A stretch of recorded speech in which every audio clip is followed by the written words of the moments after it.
Marhamat, bu yo'nalishda.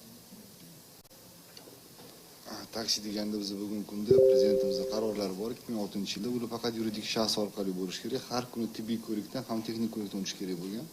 Shunda prezidentimiz aytganligi shu narsani ham bir o'zini band qiluvchi toifaga kiritlar endi. 68-band bo'yicha biz bu bo'yicha ish olib boryapmiz. O'shanda aytdik biz uchrashganda blogerlar bilan 1 oy, 1,5 oy vaqt ketadi dedik, lekin hozir kelish nuqtai nazaridan, texnik nuqtai nazaridan juda qiyin bo'lyapti. Sababi bu davlat o'ziga shu funksiyani olgandan keyin hamda ruxsat bergandan keyin bu degani kafolatlangan bo'lishi kerak.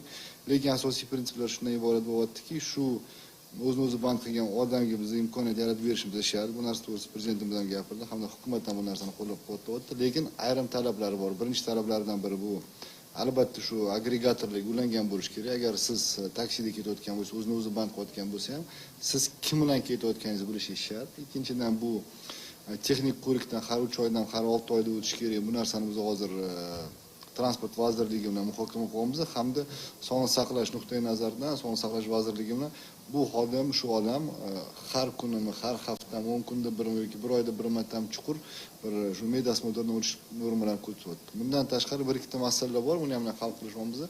Men o'ylaymanki, mana shu 1-2 oyda biz Vazirlar Mahkamasiga taklif kiritamiz. Sababi bu yerda bir tomondan bu o'zini band qilgan fuqaroni manfaati turgan bo'lsa, ikkinchi tomondan shu jamoatning manfaati turibdi. Bu degani bu bir bezopaslik nuqtai nazaridan nima qilish kerak va qanaqa bo'lish kerak savolga javob berishimiz kerak. Lekin bu masala bo'yicha ish olib borilyapti.